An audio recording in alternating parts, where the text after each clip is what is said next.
Hey guys, it's Joey here. We recorded this podcast quite a few weeks ago.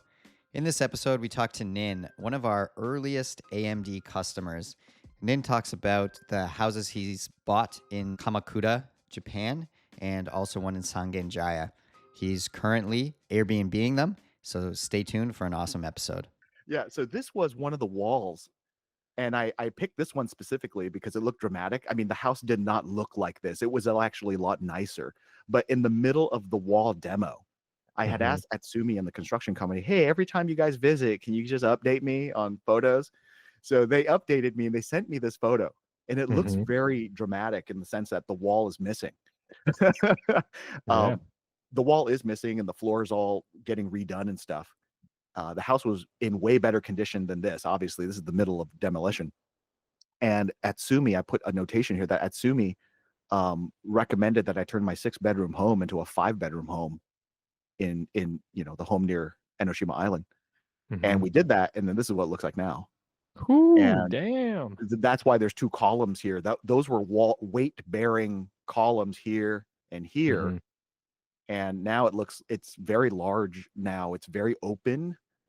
There's a dining table for 8 people. You can actually see the beach out of these windows if you sat kind of like in this area and looked out that window.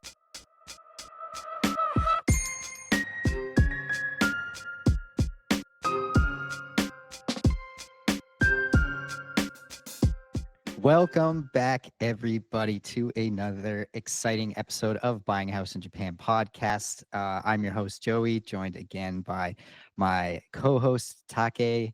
Welcome. Today, we are joined by a returning guest, a very special returning guest. We have Ninh in the house. Ninh is, he went through our AMD process, purchased a house in Japan, and then bought 2 more houses. On top of that, Ninh is also a wealth of knowledge about the economy and has a very interesting strategy for investing in Japan as well. So welcome, Ninh, to the podcast. Thank you for having me back, guys. I have a really good microphone this time, and as a result, Sound good. Sound right, great. right. I on this computer, it's my quote big computer. I don't have a web camera attached to it, but next time maybe. But then my office, my background looks it's kind of messy. So All good. Next time, yeah. Crystal clear sound. Excellent microphone. Yep. 10 out of 10. And you've been our, I think, most requested guest recently. We have a couple people who have been like, hey, want Ninh back on. They really do appreciate your analytical approach and looking at the economy. I think this is our personal weak point. Joey and I were just talking about it. We just like, we're bad investors. We're kind of just emotional investors, I'd say. But Ninh, tell us a little bit about yourself, your background. I know this is the second time, but would love a reintroduction.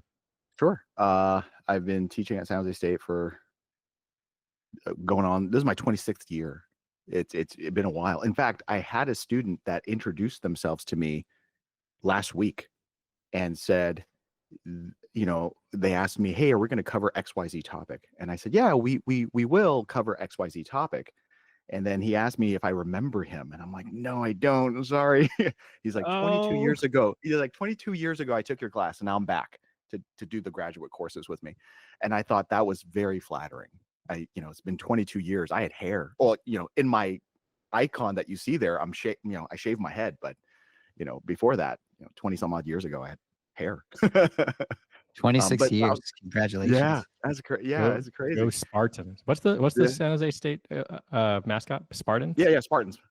Go Yeah. Spartans. And then I do a myriad of different investments on the side, ranging from private equity, hard money lending, and venturing into Japan and other countries to invest. And as an aside, and this is totally outside the scope of this podcast, but if you look up the Turkish lira, their currency is just declining against the US dollar big time. So if you were to pick up property there, you can get them at, your dollar stretches quite far there. It's kind of like us in the West buying in Japan when it was 155 or 158 or, even now at 148 or whatever it is now, it's still quite, you still get good buying power as a Westerner. Funny you say that, man. I just came back from Turkey.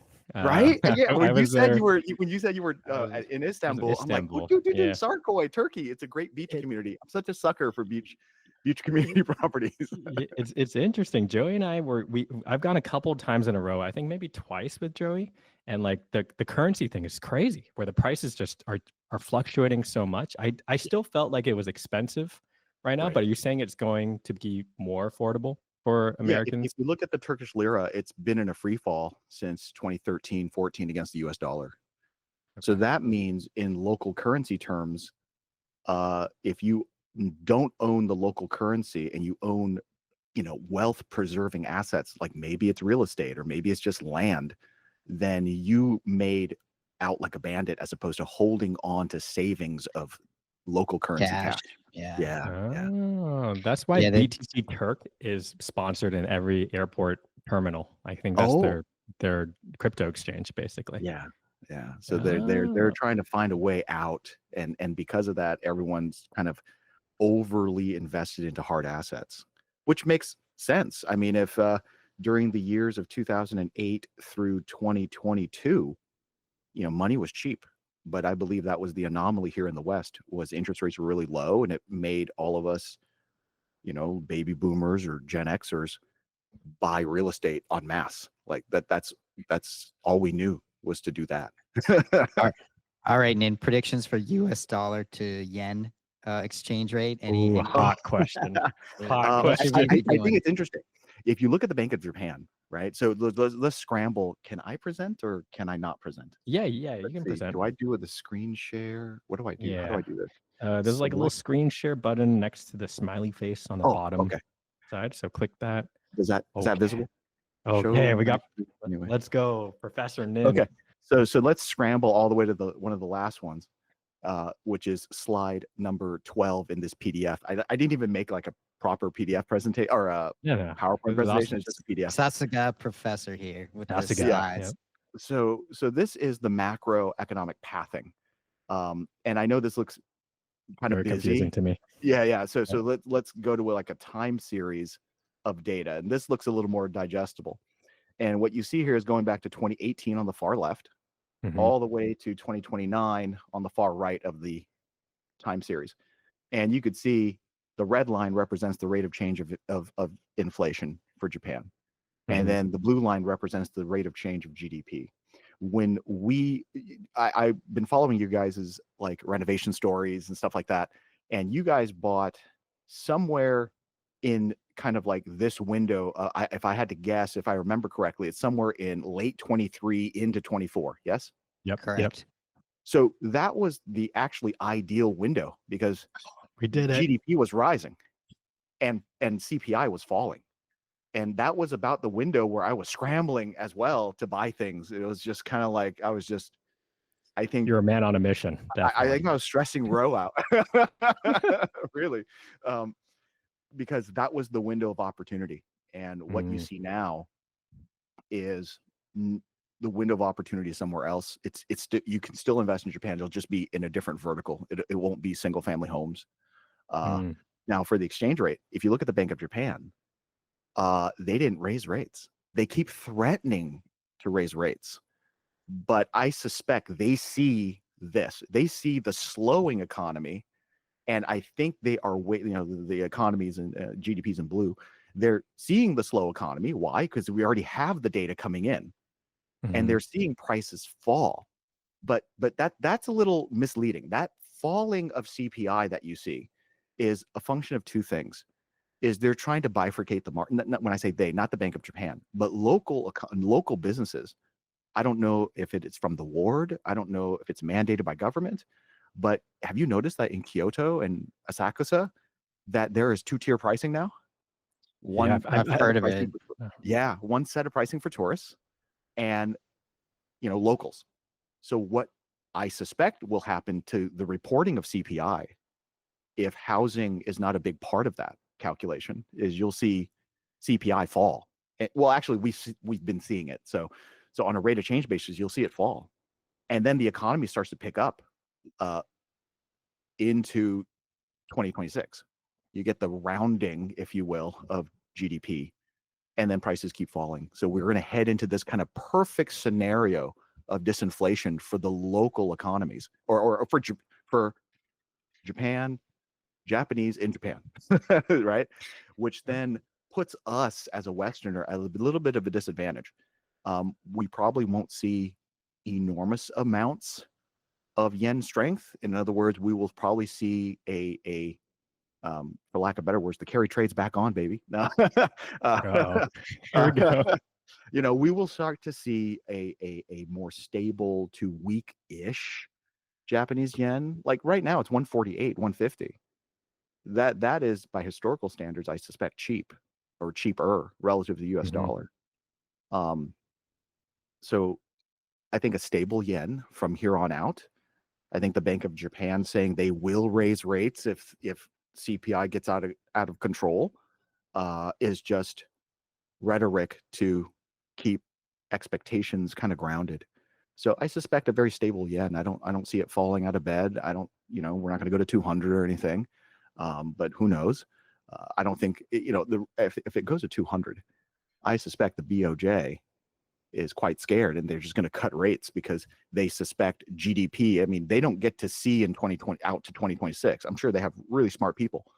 But if they think linearly, if I'm just going to draw my mouse over here and we just continue, if they only see this part and they think it's a linear decline down in the blue line, then they will cut rates out of nowhere and surprise everyone. Yeah, then at that point, I can see the yen go to 200 or 180 or something like that.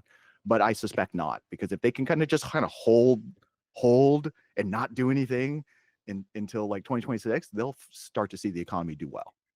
Yeah, I also agree. I don't think we're going to see I think it's also politically not great for the government to be governing over such a weak yen. I just think you're going to bleed voters. So I think it's a political mistake to even let the yen get that weak. Yeah. I suspect if you just kind of wait, the economy gets better, everyone forgets, and the yen just kind of stays where it is, which I think is fair. I think it's not 160. I'd like it to be 160, but I think local people probably don't want 160, right? So in that 140 range, I think is quite fair. I think we're pretty stable around here. Yeah. Sweet. Yeah. So are you still buying or not, or waiting for the I'm waiting. Question. I'm waiting. So if we go down to, I think this is page or slide or whatever you want to call it, slide 12, is there it is. The best GIF, best right. So this one we've seen before, right? It's me buying Japan real estate, and then the phase 2 part is something that I had reached out to you guys before, which was, I bought all these places in cash. Is it possible? I posed the question: is it possible for me to refinance out? And there are pathways. After speaking to everyone that you recommended, there are pathways to refinance that money out. And I suspect that's great. So whether or not that occurs, I still have to wait for the income of all these properties to season properly. So 2 to 3 years. So looking out 2 to 3 years, if I'm able to refinance, pull out whatever amount. That was the timeline that I'm assuming you spoke to Emil maybe or someone knowledgeable in the space. They said about 2 to 3 years. I think we need 2 years worth of documented income to see if the homes or if the business can stand on their own. So then it could be a non-recourse loan. That's optimistic. That's good to know. But if it is a non-recourse loan, then it'll be an entity unto itself. It can stand on its own feet, and I can refinance some money out. The thinking is I've spoken to a few people that you've recommended, and they said roughly, if you're looking at it from a business perspective, the bank will allow you to mortgage yourself such that you can, whatever your income is, your net income, then a third of it can go to debt service. They don't allow you to over leverage. So, not like the West, but a third of it can go to debt service. But that's okay, because if my income's high enough, like with Ito, and Sanganjaya will probably follow as it builds momentum. And then Kuganuma, I have a strong feeling Kuganuma is just going to whip all over Ito. Kuganuma. Nin, I'm putting my listener hat on. Do you mind just giving us a quick overview of each one of those properties, or like? Sure. I think I would Ito love to. My first, Okay, go ahead. Yeah, sure. Ito was my first purchase, and I purchased it solely based on the location of where I would like to vacation, as well as local Japanese would like to vacation. It's it's usually Ito, Atami, like kind of the beach communities that you get away from, or to get away from the city. I saw the pictures, the realtor. First of all, the home was on the market forever. Mhm.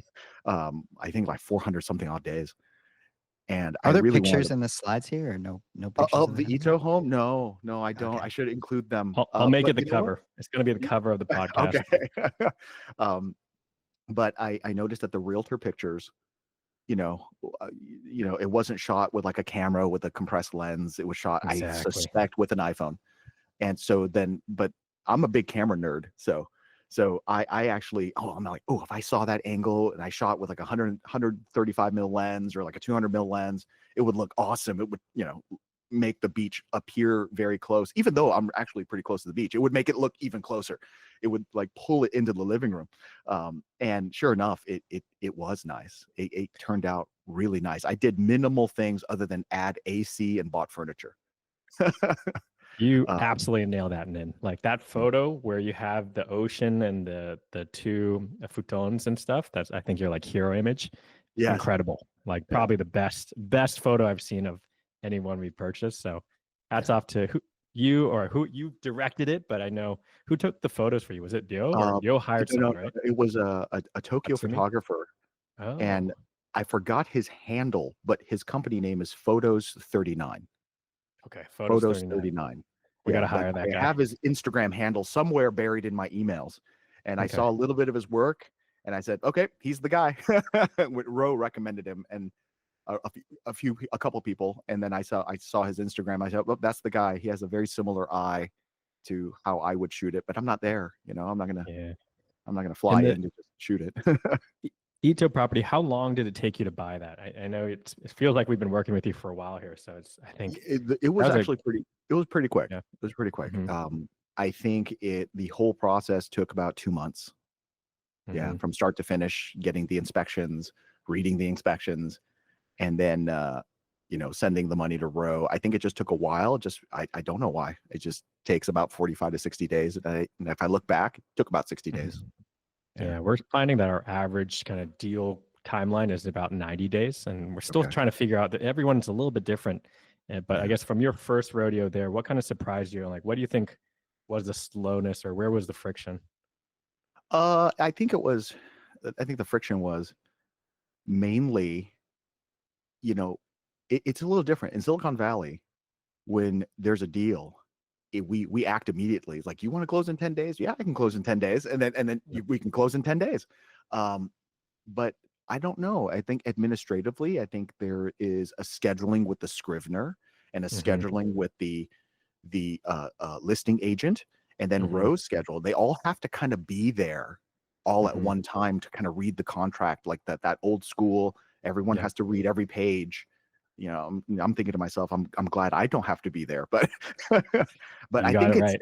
it's just Yeah. that. I think it's just administrative scheduling things, Hmm. um, and which then takes a while and kind of drags out the process. And that's more of that style of business culture. I don't think it's anything we can do to Yeah. speed it up. Yeah.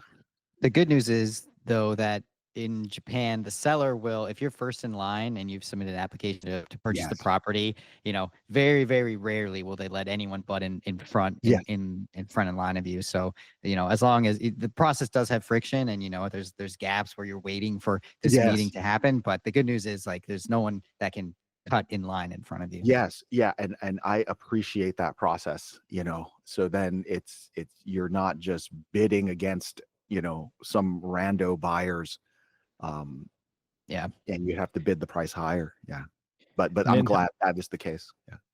how have things been going? So you've had the property, Dio's been quarterbacking, I know, a lot of projects of interior design, but Uh-huh. what's the current state of Ito property? That overly surprised me. August, we just finished August. In towards the third week of August, that's when I sent you guys the screen caps of like, The oh wow, my screenshot. Yep. August looks really cool. Uh, in August, we finished August because we're in September now. We collected close to 1.8 million yen So that Ooh. is, if you at the current conversion That's great. is, yeah, that is $12,209 American gross. Roe takes, his percentage, Mhm, which is a sizable chunk, but I think it's well worth it, for him to mhm. manage that property.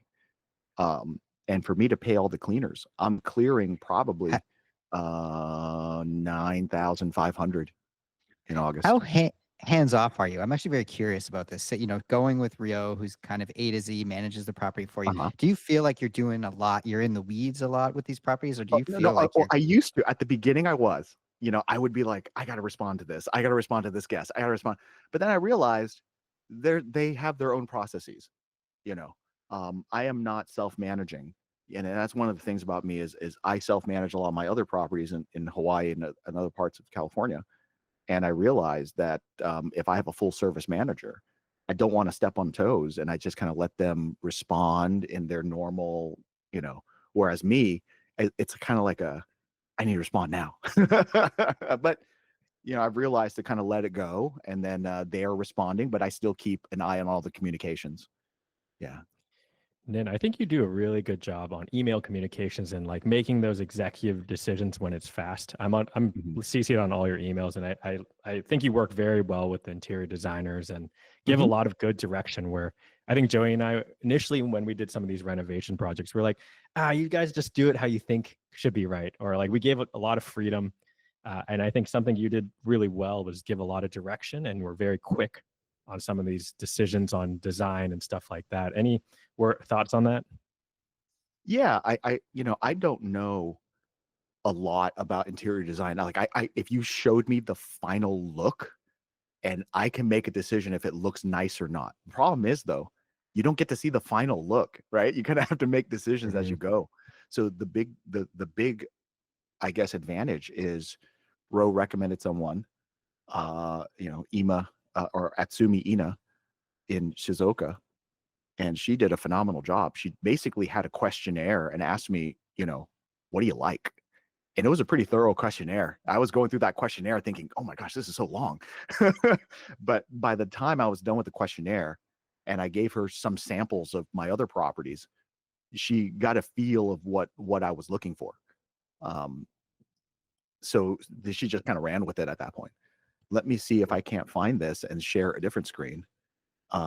This is, We've spoken with Atsumi too. She's great. We've gotten her yeah, advice. Might be using her for some projects. yeah, she did a phenomenal job. The property near Enoshima Island, which is in this kind of neighborhood called Kuganuma. Um, I mean, we're really close to the beach. Like really close to the beach. Like I could hear people cross the street when they go to the beach. And there's a Hello Kitty theme room here too. Here Let it me comes. see. I It's hard because I don't have it saved right away, but let me see if I can't get to it. Um, let's see. Oh, wait, it actually stays on the Facebook thing, huh? Let Yeah. me see. I got to unshare to reshare, right? Yep. Unshare to Let's hear the reshare. story behind the Hello Kitty room. Was that spur of the moment, or how did that come about? Yeah, my wife said we need a hero shot, or she didn't say hero shot, but we need a room that is, Oh, There you we did that. go. That's really well done. I think. yeah. I imagined it more like amusement parky, but I really like it. No, it's very subtle. I mean, it's not subtle, but It's subtle enough. I yeah, think. yeah, yeah. It's not over the top, but it is kind of over the top. Um, and this particular home, the rooms are actually quite large. So to give you context, let's make sure I don't close the wrong window and boot myself out of the out of the meeting here. If I do that, okay. So this is the Kuganuma home, but I have 2 bedrooms that can fit 2 full beds with space. These are large rooms. Yeah, they're large, right? That's a And rarity for a we Japan put a home. desk here because we didn't know what else to do. Like we have Much a desk, space. a workstation. So Um, then Kukunuma's number 3. So Ito, and we're now looking at your third property, Kukunuma, yes, right? And yes. where is that in relation to Ito? Actually, I've never Oh, been to Kukunuma. so I have this. Let me share. It's part of the PDFs. Let's see. Present something else. Go to the PDF. And Boom. so prepared. Damn. Yeah, right. There it Because is. last time I felt like last time I just did like a mind dump, and in doing so, I it sounded great, but then I'm thinking to myself, I need to be more organized Yeah, you in did a talking. great job. Yeah. Okay, But Kukanuma. here's Enoshima Island, Uh-huh. and what I've done in this purple kind of amoeba shaped thing is I'm circling the two neighborhoods that is pretty coveted, which is Kuganuma, which is where my mouse is hovering over, and then Mhm. Katese. Um, Mm. those two areas, anywhere in that green is hotel zone. This is your guys' website. That Hey, pink dot power right user. there, that pink dot right there is my neighbor, is one Okay. of my neighbors. And he is selling Oh, for 643,000. And he is just a 2 LDK. I say just, but mine is now a 5 LDK, or was Mhm. 6, but we absorbed a room. So it's a 5 LDK with bedrooms as big as the one that you saw that has the ability to have 2 full beds. And his is about half the size as mine. He's asking 643. Now, this house is dramatic. It looks nice. You have the staircase going up to the rooftop, and you could see the entire neighborhood and beach from this. And he's asking 643. I'm sure he's going to get his price. Now, if you really? remember way back when I purchased mine, do you remember the price I purchased at? I'm gonna guess wrong. Just how good of a choice did you make here? 350. Oh my It was less goodness. than 350, 350,000 American. This is your So neighbor. Whoa. yes, he is like 1 block over. Because when I was there last summer, this just past couple of months, I was like, I'm curious. I want to go find this house. So I just kind of like casually walked by. He's literally in the same Kome, Kuganuma Kaigen to Kome. The entire area is very, they call it the Shonen lifestyle. And it reminds me so much of North Shore, Hawaii, Oahu, North Shore. It's very towny, very Hawaiian, it has really good vibes, very party vibes there.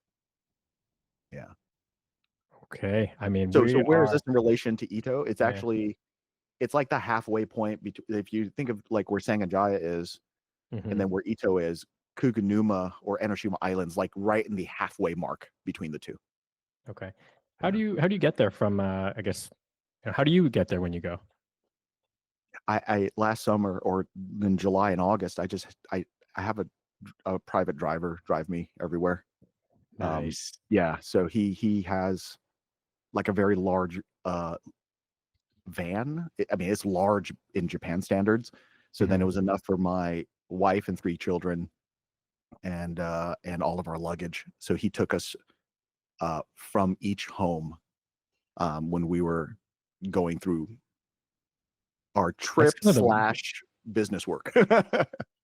that's so smart. I feel like Joey and I we like lose so much energy driving. We do like these really long marathon trips, and they're good and bad, but at the end of the day, they do take a lot of energy. Joey, I know you have something to say here. I was gonna say I kind of like driving in Japan, Ah, and yeah, but so okay, but property number 2 we haven't spoken about Sangenjaya property. Sanjay, How's that that one coming? is. So I actually And have how that. What's that? fast was it between purchasing the Ito one to going right Sanjay. back to the search and Sangenjaya? I remember that was very like one Yeah, right it after was another. close. It was like And one after another. I purchased Ito, then I was in contract to purchase Kuganuma, but then that took a long time due to inheritance and the one of the owners, the grandpa or the father had health issues, so we had to kind of wait for that to kind of dissipate before we closed the transaction. And I was really respectful in this. I basically told Roe, however long they need to kind of figure that out and close, then I will give them all that time. I'm not going to press any timelines. So we got which into is your contact. Yeah, I'm I'm sorry. sorry Go to ahead. No, no, no. continue the story. Oh, okay. So we got in a contract. I finished Ito in November, and we got in a contract for the Kuganuma house in December. Literally right after. Yeah, And I right didn't after. close on that until like May. And then no, May/June. And then I contacted Atsumi and I said, hey, we're gonna have to like renovate, put everything in. I'm flying in July. Can you make it happen? And sure enough, oh my gosh, Sugimoto Kentetsu Construction, not sponsored. They did everything in 3 weeks. What? Yeah. Okay. Wow. 3 weeks is And crazy. that to knock Crazy the work. wall, rip everything out, put new floors in. I mean, they took 3 weeks. And then Atsumi took like 3 days to put all the furniture in. Of course, all of this was pre-ordered. I've already made my selections. The construction company recommended a floating sink in the bathroom, and I'm like, sure, whatever, let's do it. And then they finished literally a week before my arrival. Not because I was arriving. I said, hey, if we're not done, we're not done. I'll just stay somewhere else. It's no big deal. But I would kind of just like to pop in and see it. And then next thing you know, everything was done. Good pressure. Just stopping by. Yeah. But I didn't have to stay there. I told him I don't have to stay there. I just want to know the area, see the area with my own eyes, know who my neighbors are. And then, see if there's anything like structurally that I could fix since you guys are already here. But then, but that was quick. And then Sanganjaya was the last purchase, but it was the fastest purchase. I think that took 45 to 50 days because the sellers needed to sell. And I was like, okay, I'm ready to buy. So, can we close this quick? But that was a little bit faster. Sanganjaya was the fastest close. All right. So which is your favorite when you go on a personal trip to Japan? Which one do you spend the most time at, or which one do you want to? Oh man, if it was just me and my wife, we would love to be in Ito. The it's Ito just, one, number one. Yeah, it's very peaceful, and when you walk down from the house to Ito Station, it's such a beautiful walk. I take this path that doesn't look like a path, and my wife didn't think it was a path, and I'm sitting there telling her, and I go, no, it's a path. It looks like a path. So yeah, right. So let's go ahead and path. So we go, and next thing you know, it opens up to like this cliff. No, bad way to say it. A walk path where it is maybe 1.5 humans wide, and there's a metal railing, so it looks like a cliff, but the river is right there. And if you traverse that, I'm making it sound dramatic, it's not, it looks safe. You then walk through a weird back way to get to Ito Station, and I like that stuff. Like, I don't like hiking per se, but I like just exploring the neighborhoods and kind of getting lost in all the little back streets. And the whole shopping area of Ito is very quiet. It is not fully occupied, but it is very charming.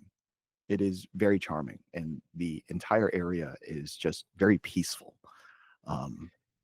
Like I can't take Shibuya or Shinjuku a lot. You know what I'm saying? I like the peacefulness. Yeah. And you nailed like that feeling. I think that's such a unique thing. Like every time we go to a new area or buy a new house in Japan, it's like that exploration of finding those secret paths that lead to this cool outing is like one of the best parts of this entire experience, I would say. Yeah, I agree. In Sanganjaya specifically, this area, everyone goes to Sakaidori Street or Chazawadori Street, but there's this area between, say, Sanganjaya 1 Kome or 2 Kome leading to 1 Kome. There's all these it's a back alley. Like, are there really streets here? Like, you kind of ask yourself, but there's like a whole like part that I don't think tourists get to see. I mean, the nightlife Sanganjaya doesn't really have, quote, nightlife, but like the evening life, for dinner time, is just, I enjoy Sanganjaya as well. It's not as crazy and bustly as Shibuya, but it is very homely, but like city-y, if that makes sense. So of the three, if we were going on just a quiet trip getaway with just me and my wife, me and my kids love the Ito home, by the way. They walked in, they're like, holy crap, Dad, you bought this? And I go, yeah, I did. But that'd be our first place. We just love it. We were there. We went to the Izu Shibaten Zoo. Have any of you guys been there? The Izu Shibaten Zoo? Shibaten Zoo? No. Shibaten, yeah, I totally mangled the pronunciation. But we went at opening because my thinking is it's summer, it's hot, it's humid, so we're going to go at opening when it's cooler, and it's higher elevation, so it was cooler. It was much cooler, and we were able to feed the capybara. They just let the capybaras roam. No, really? Yeah, they just let them roam. Capybara. So we were just Sounds feeding the pretty fun, capybaras. actually. Yeah. There were llama or alpaca. I didn't know which one it was, but as I was feeding the llama or alpaca, I can't tell the difference. One of my sons were like, "Dad, if you're gonna feed them, because if they don't, they spit on you." And I go, "Oh, okay." So I started. Well, every time I bought food and got near them, I was like, "Here you go, here you go." But we were able to feed the capybara, and it was a very fun experience because they get you can hug them if they let you. But let me see if I can't share that. There you go. There's a picture of me. Oh my God, that's And so I'm cool. this What? green onion looking thing is, I think that's what they eat, because you have to pay. You go into this little cupboard, you drop 100 or 200 yen in, and you get like a little tassel of food that you can feed them. And that's literally that's how close you can get to them. And there's like an army of them. They're just like everywhere. Well worth it, I think. That All right, alone Joey, was we're like going worth here. the price. Yeah, that was worth the whole Edo trip. My kids were like, and my kids are in college, so they're older. So they're when they were there, they're like, "Dad, can we just hang out for another 30 minutes with the capybara?" And I go, "Sure," because it was all Was it shaded. It was smelly? I've Oh, met a well, I mean, capybara it's once like a petting zoo, before right? in So it's Japan. like a petting zoo. It has the Kind of petting smelly. zoo smells. Okay. Yeah, Right. yeah. And there's like mountain goats that you can feed, and it's actually pretty cool. They have these rope lines that you can clip the food on, and you like do the curtain, you're pulling a curtain string, and it pulls the food up into the top of the mountain, and then the goats will actually climb this like fake bouldered mountain to go grab it. And I'm like, man, they are good climbers. So that whoa. was, yeah, that was worth it. Everyone that visits the Edo House always goes to the Shibaten Zoo. Oh my And goodness. in I'm watching Oshibaten, a video. Are these capybaras sitting in onsen, just yes, hanging they out, have their own chilling? onsen. They Oh have their my own gosh. onsen water. They have their own pool, They and love it. yeah, they love it, and they just hang out. Okay. And they're so chill. They have the picture with the capybara with me is a very large capybara, Okay. one of the larger ones in the pack. But there are like baby ones the size of like dog puppies that are just running around, and they're just like, "Feed me," you know.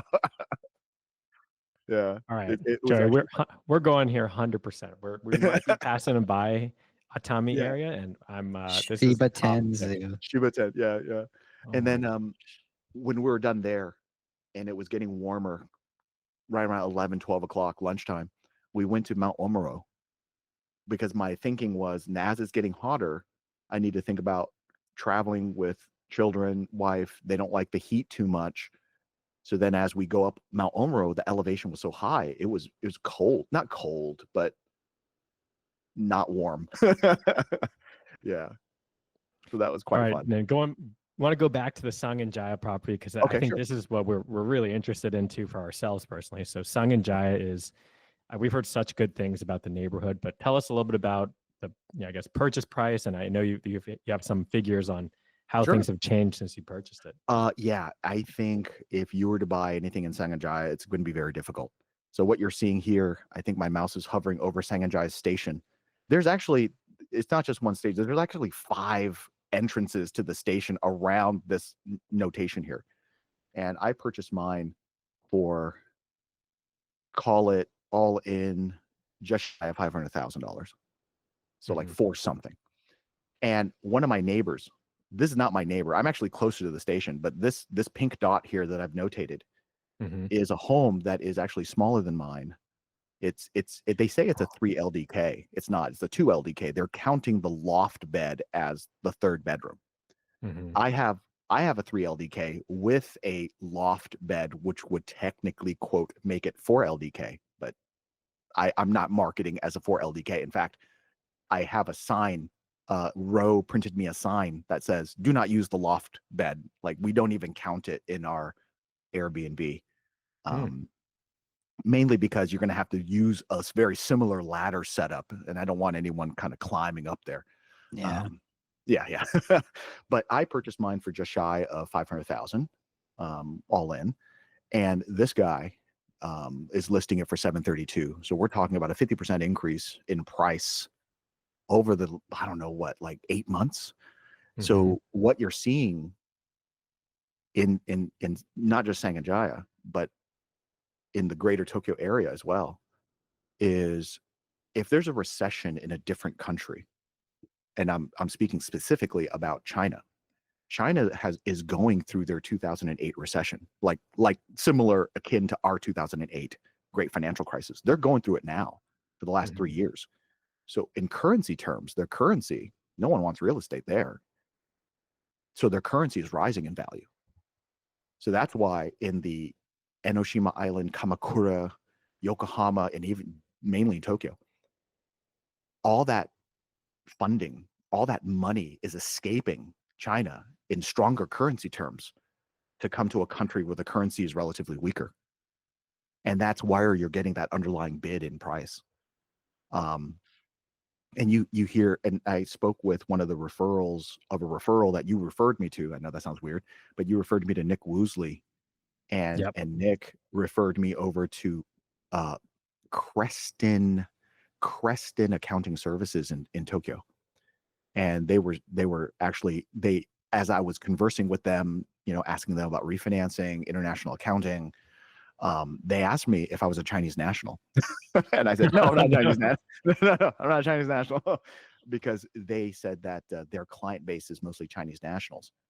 And they are buying at an immense clip where people are just chasing. Yeah, they're not, I don't think they're chasing like, quote, capital gains. I think they're just chasing stability. Parking their money somewhere. Yes. Just not parking it in like real estate in Shenzhen or somewhere where it's like it's resetting itself back to 2013 prices. I mean, they're losing roughly 12 years of price appreciation right now in China. Whoa. So I told my wife that, and she's like, no, we're not buying anything in China. And I said, I know. I'm just making that aware, just making you aware of the price drop. Because if you think about it here in the US, if prices got resetted to 2013, holy crap, I would buy everything. Absolutely. Wow, that'd be insane if that happened. But Joey, we actually just got outbid, or someone came in and bought a surf house we were looking at in Tokushima, all cash, and it was a Chinese buyer. So we resonate. It does sound like, and we do agree with you, we've been seeing a pretty high volume and sometimes even concern from the Japanese side around a lot of these Chinese buyers. But you nailed it, and it's interesting to see and think about it. Yeah, you hear it from like different. You hear it from like your local realtor, and you hear it from the listing agents. Like, like in one of the videos that Ro put together for me, because we looked at a different house in Katese that I got outbidded on, or I didn't make my move in time. But the listing agent was asking if I was Chinese, and then I could hear Ro saying, "No, he's not. He's Californian." There we go. The right California. ethnicity. I don't know if that's better though. To some places maybe, but yeah, I hear you on that. I'm like no, maybe California. Maybe you got to rework that as I'm Canadian or something, not California. But here in Sanganjaya, I think now if I had a budget, I probably wouldn't buy, like the home down the street. At 732, just the numbers don't work even at an Airbnb level. So then you have to focus on kind of where I'm heading, which is, you get the gist of it in the emails I've sent Ro in the last couple of months, which is I might focus on this property right here. And this property is in Taishido 1 Kome, still close to Sanganjaya. It's technically considered in a neighborhood sense Sanganjaya, but it's in Taishido 1 Kome. And that property is this one. Now this property, you're on a roll. Here we go. It makes sense. It's building and building. This one looks like a fortress. Oh my goodness. Yeah. So this is it's a reinforced concrete building, so that's a plus. Has RC, parking, also a plus. It's 1.5 million, but it's a multi-unit. Yeah. If you look, I can't click on it because this is a PDF file. But if you go to Yakimart and you click on this particular listing, it's 3 units in place. And then the first floor used to be a business. So then it's very easy to convert that first floor, which is the back to a rentable unit. So then your per unit cost would be whatever 1.5 is divided by 4. And then now you would have diversified Airbnb type income. Yeah. Do you want to rent that bottom space to us? We want to run a coin laundry, Nin. Oh, I saw so many of that, like coin op laundry. Why are the returns on that pretty good? Or again, we're lifestyle investors. We're investing in our lifestyle here. We just think it's cool. So we are not in any way know anything about the ROI on it. Just an idea. If you can't find a tenant, we might be interested. Okay. That'd be crazy. I think this is where the investing is going now. Is if Chinese nationals and other countries that are in recession where their currencies are stronger and they can buy, their money stretches further in Japan, they have to go to multi-unit. I spoke with the referral from Nick again, made the introduction to me. Her name is Alicia Wang over at Axatole Capital. Yeah, She's spoken many times. Yep. She's spoken many times on Ziv's real estate convention thing. And I actually spoke with her, and she was, I was, picking her brain about the whole refinancing thing. And she was saying how, for investors like us in the West, the banks will lend you, or you can get a loan from a bank if you put enough money down, and it's a multi-unit apartment, 8 units or more, and it's long-term rent, which is kind of not my niche, but still, the pathway is still there. And if the returns make sense, because some of these apartment buildings that are more studio based with a more transient tenant base, they're probably not going to be there for 10 years. Maybe the ROIs work out on that one. Yeah. So then it's, I guess, going back to that chart, you're like, as far as timing goes, it seems like it's a combination of racing the demand, but also trying to find the right time to purchase. Where's your kind of head at? Are you just going to keep purchasing, as you see these deals, or you think you're going to pause at some point and wait for kind of the economics to play out? Well, I want to wait for the incomes to be stabilized at these 3 current properties. But, I am looking for these multi-units that you see here on screen. And then if the numbers work out, then I will probably move on these multi-units, because the single family home market, I think it's just, the numbers don't make sense anymore. Like, if you were to ask me, would I pay $650,000 for the Kukanuma home? No, because my mind is anchored to 330, 340. Sanganjaya, if you ask me, would you pay $730,000? I go, no, because my pricing's anchored at like south of 500. And Ito cost me $130,000. So if you were talking about net ROI basis, I'll probably exceed 35-40% on Ito's just short Airbnb rentals alone. Like, if we just deleted all my other months and just focused on August, my net ROI is like 8%. Wait, already. Backing up a sec. So your favorite home was also the cheapest home. I think there's a life lesson there. Yeah. Oddly enough, right? But then in terms of like my family as a whole, like if I were to take my parents with me on vacation, with my kids and my wife and her dad or her parents, the Kukanuma home would comfortably fit all of us easily. We sleep 15 people and we wouldn't be all on top of each other. And everyone would have a very large bed, right? And it's close to stuff to do, because, I know my parents, they actually stay out later than I do, like by 8:30, 9 o'clock, like I'm out. But my parents like to go out. They go do nightlife stuff. And if we were all in Kukanuma, I think as a big family vacation, that would make sense. But if it's just me personally, yeah, I like Ito. I enjoy it. Yeah. That's great that you're building like utility cases for each. Again, I've been taking care of my parents a lot more too, and just got kind of thinking about like, okay, that's a good house to just bring my parents on vacation, stuff like that. That's a good house for me and my wife to retreat to. I do like that kind of idea. And I think that's something I personally want to follow too. Just like, what utility and what kind of life benefit am I getting from buying this property? Right. Right. And it gives you optionality. Like, you can be there weeks, months at a time, and then rent it out and have yourself compensated. So it's not just sitting there vacant. Let me see if I can't share. Hopefully all the pictures are up. Just as a quick present something else.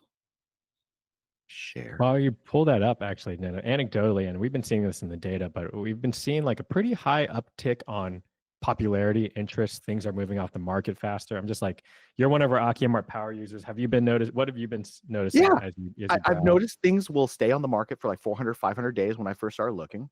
And then Mhm. now I have like my watch list. And next thing you know, 35 days, it's gone. 30 days, it's gone. I'm like, huh. Because Yeah. in my mind, I'm anchored to that 400-day mark or 100 days or a very long duration of time. And I Mhm. said to myself, I'll let him cook. I don't want to borrow. First of all, it's a couple things. I don't want to bother Roe as much because I know Mhm. he's getting busy. I know he's managing things for me as well as not just me, but other people. So I just Mhm. don't want to randomly send him emails. And then I'll say, okay, let me wait a week, see, and then I'll email Roe. Next thing you know, property is gone. And I'm like, okay, they're probably going to put it back on. No, they don't. It's like gone. So I have noticed that Mhm. you get to see the data. I only get to see it anecdotally as I'm tracking like the properties I'm looking for. But have you noticed that the days on market are it's just shrinking? Yeah, We've only they're seen like, an anecdote. Yeah, we haven't done an analysis yet, but I do think it's worth it because we've also seen it anecdotally ourselves. Yeah. Okay. at least in Tokyo, Miyako, a couple hot airs is just like number of Yeah. listings, days on market have dropped And the significantly. price has gotten away from me Mhm. for like the past year. So if you look at like Shimokitazawa, my kids love Oh it. yeah. They're like, Dad, I'm just gonna go take the bus to Shimokitazawa for a day. And I go, okay. So I let them go and or let them go. They love the area. And I thought, okay, maybe I should get something there. And I look at the prices, I'm like, no, 1.5 million, 800, 900,000. No, numbers probably won't work out. And then we look at Nakano and then Koenji and then Kichikoji, and then everything is the price has gotten higher, Yeah. faster. Yeah, it's hard to catch it now. So you Yeah, have to we're go the we're, look something else. You look at something else like a hotel or like a multi-unit property that is hopefully in a Airbnb-able zone. Yeah. totally. Yeah. Sorry, I derailed you. What were you Oh, no, were no, no, showing us no. something So there? about your whole use case, about lifestyle. So Mhm. this is our Kuganum home, and I'll just kind of thumb through the pictures real quick. This is the dining room, and then the photographer did a great job. Our living room is much bigger now because we took away that wall, and a lot of this is Atsumi's work. And then we actually have enough room, and they custom built me an L desk. So off camera, you don't see it in the frame, but there's the modem and Wi-Fi are like over here somewhere. So Mhm. now, my kids, we then put our laptops here. We don't need to do work at our beds. We could just have a dedicated space to do work. That's the master bedroom. You guys did a good job. The photos are great. We Yeah. got to talk to this Photos photographer. 39 did a great job. I know. Photos This 39. Photos 39. Yeah. So this right here, this is one bedroom that has two full beds. This is on the third floor, and the view out this window is beautiful. On a sunny Mhm. day, you know, it's you can see Enoshima Island, you can see the beach, you can see everything. Even on a cloudy day, you see everything, but it just doesn't look as nice. Um, there's just other pictures of it. There's a lot of space. So all your properties are up and listed on Airbnb now. Is that right? Not this one. I'm still waiting for the Rokon license on this one. Oh, the photos look good. Okay, so Yeah. the Sangenjaya is up. Is that correct? Yep. Hangajai's up. Ito's up. Ito's been up and running for the longest of the three, Okay. and then I'm still waiting for the license on this one. Okay. And When's this there's license Enoshima coming through, you Island, by think? the way. Ooh, so There's close. Enoshima Island in the distance, and then the ocean is right here. The pedestrian bridge is really close to the house. Like if I You can exit see it. my house, you just go to the pedestrian bridge, and then that's it. You're at the beach, and the Right lifestyle on. here is so awesome. Tatami room, and they did a great job of taking the same angle photo and just swapping out the table for the tatami room or for the futons. There's the Hello Kitty room. And then there's the other bedroom. I know it's a different bedroom because the AC is over here, but two full beds Yeah. and a desk. So all these rooms have desks in them because it's an inordinate amount of space for a All Japanese right. home. And we Yeah. are going to link all three of these properties, eventually this third one, on this listing site. We're really proud that you've gone through this process and absolutely crushed it. A final question for you: if you were to give your advice, someone who's just starting out, listening to this podcast, doing the research, what kind of advice would you give them when searching for property in Japan? Is the timing right? Should they go for it? And anything you've learned that you want to pass on to Okay. the listener?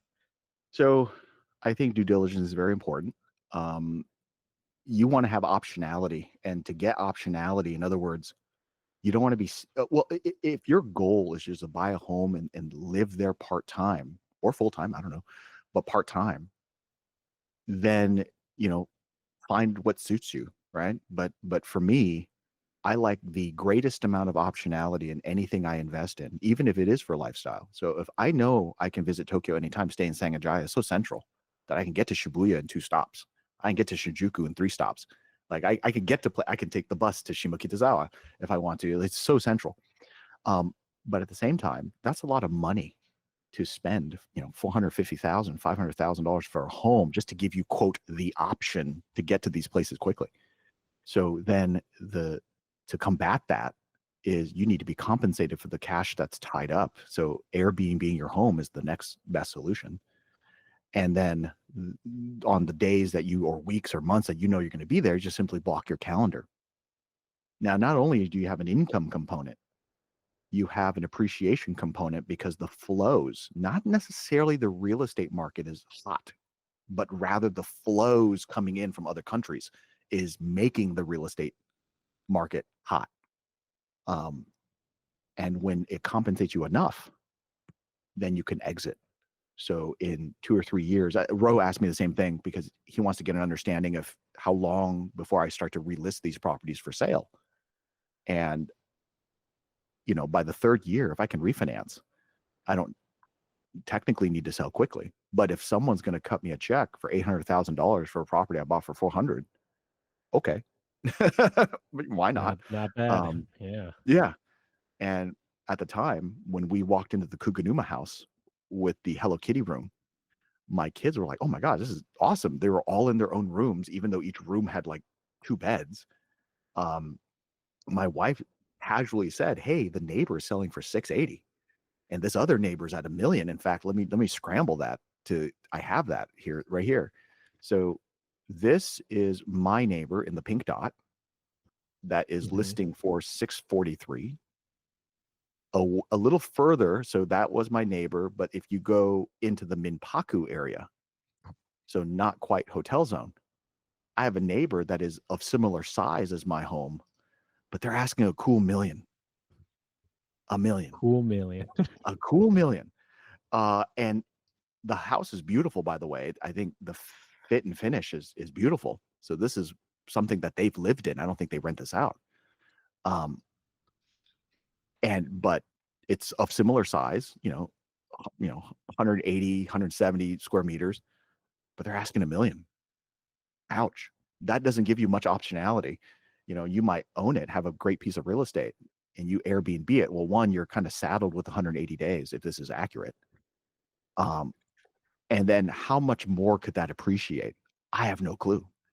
You would hopefully the flows coming into Japan still flow, So the advice is just don't buy willy-nilly. You want to give yourself the maximum amount of optionality, which is high Airbnb income or higher, and then the ability to exit out. You have to ultimately think about exit liquidity. Who's going to buy this property off you? So then I like to buy properties not cheap, but like below market. And then I'll blink like we did in the past year. And prices have gone up 50% to 100%, depending on the areas I'm in. So that gives me options. Like I could sell, I can continue renting, or I can just sit on it and enjoy the properties, which was my original intent. But the other quote options are nice options to have. And I think that's I think as an investor, you need to kind of see all those options and try to buy something or invest in something that has that optionality. Like in California, you can't buy a home at these interest rates and quote rent it out long term anymore. It's just the numbers don't work out. If you buy $1 million home in San Jose, California, let's say, your mortgage and property taxes will be $8,500, and then your rent will probably be like $6,000. You're not covering. You're negatively cash flowing. So then the argument for real estate investors here in California is, well, if I buy it, I can carry the losses every month because I have a job, and then I'll just wait for the capital gain at the end. Well, you're bleeding cash though, and what if you lose your job? Then that creates another layer of stress for you. So, advice to the listeners is just simply, you want the maximum amount of optionality, so you don't have to, quote, worry about your investments too much. Yeah. All right. Fantastic answer. I do think a lot of people don't think about the exit plan. A lot of people are thinking vacation home and, one step at a time. And Taki and I are in that same boat too. We've only recently started thinking about exiting some of our properties. So I think fantastic answer, and definitely something to, keep in mind. Keep your options open. Think about the optionality, because at some point you may want to exit. Ninh, thank you so much for joining us on this podcast here. Thanks for being a wonderful AccuMart Direct customer. I know Rio also agrees that you're one of his best customers he's ever had. So thank you again. And very excited to see your properties, maybe in person someday too. Yeah. Thank you. Thank you. All right. Have a good one then. Yeah. Thank you. Thanks for listening to this week's episode of Buying a House in Japan. If you find the show helpful or at least entertaining, give us a 5-star rating. Takes 5 seconds and really goes a long way. If you or someone you know is looking for a Japanese home, check out akiyamart.com, our English-friendly site that lets you browse over 500,000 listings. That's AKIYA-MART.com to find your dream home in Japan. If you've got questions or feedback, drop us a line. Email contact@akiyamart.com. You can also find us on Instagram as well as TikTok, where we post properties, tips on the home buying process, and updates on our own purchases and renovations. Thanks again for listening, and we'll see you next week.